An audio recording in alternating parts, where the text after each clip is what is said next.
Steven Adams. You go with 9 boards, but Memphis, with all their struggles, continues to lead that game. Tyreek Evans has 19, 12, and 5 right now. Give you your crack at the question we've been asking everybody in these seats for the better part of the last 6 weeks. What's the deal with OKC? Why hasn't this worked as expected so far?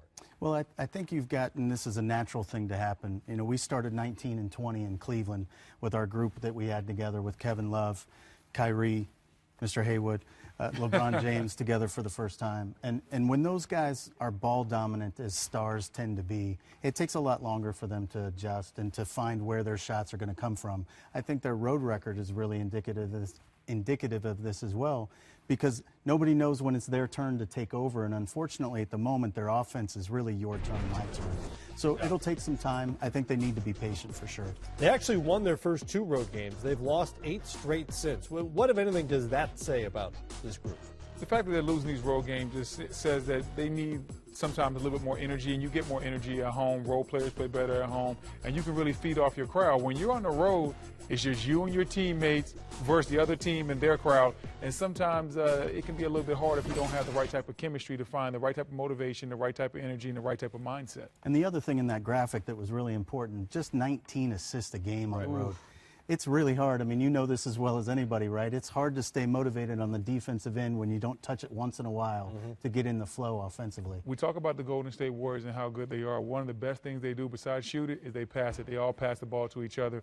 They're a team that when they're clicking, they get 30 assists. Now, I'm not saying OKC is going to get 30 assists tonight, but they need to get that number way above 19. Start to get more assists, maybe somewhere in the mid-20s. If they can do that consistently, everybody touching the ball, I think they'll be a better ball club. But right now, this my turn, your turn, what you just talked about, that's not going to cut it, especially in the playoffs. Probably need to find another way to balance out the scoring a little bit as well. The bench is 29th in the league in scoring production right now. But I want to get back to the point you made about the my turn, your turn thing, which was a criticism during the Scott Brooks days in OKC when Durant was there, that it was my turn, your turn, and basically everybody standing around watching either Russ or Kevin Durant go to work.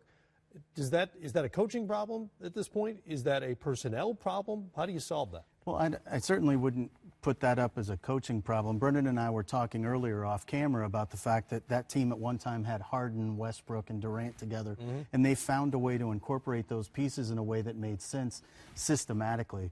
And part of that was because James was such a good passer and had so much feel. And I think what you're going to see them do to that bench, they're probably going to try to find some more two-way players that don't have to be all offense or all defense, who can be facilitating playmakers, get the ball moving a little bit, and start to make that a contagious thing. I'm not going to say it's a coaching problem. I don't want to just throw darts at Billy Donovan, but I do think there are some things that Billy Donovan can do better to help this team. Call certain plays that get guys on the move.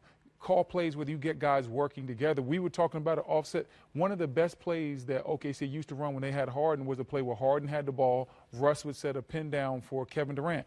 That would force Russ to move without the ball, Kevin Durant to move without the ball. These guys, they didn't want to, but they were forced to because that's the play that was called. So sometimes your coach can dictate how the ball movement is, but he has to have the wherewithal to do it. He has to have the offensive playbook, and at the same time, he has to have the respect of his team that they're going to go follow what he says. Is some of that incumbent on those star players as well? I mean, they can see what's going on out there, that there's not a lot of ball movement, that players aren't moving off the ball. Sometimes star players can see it. But when you're used to playing a certain way your whole life, like guys like Carmelo Anthony and Russell Westbrook are, it's hard to change. It's hard to change up. You're going to have to be coached out of that.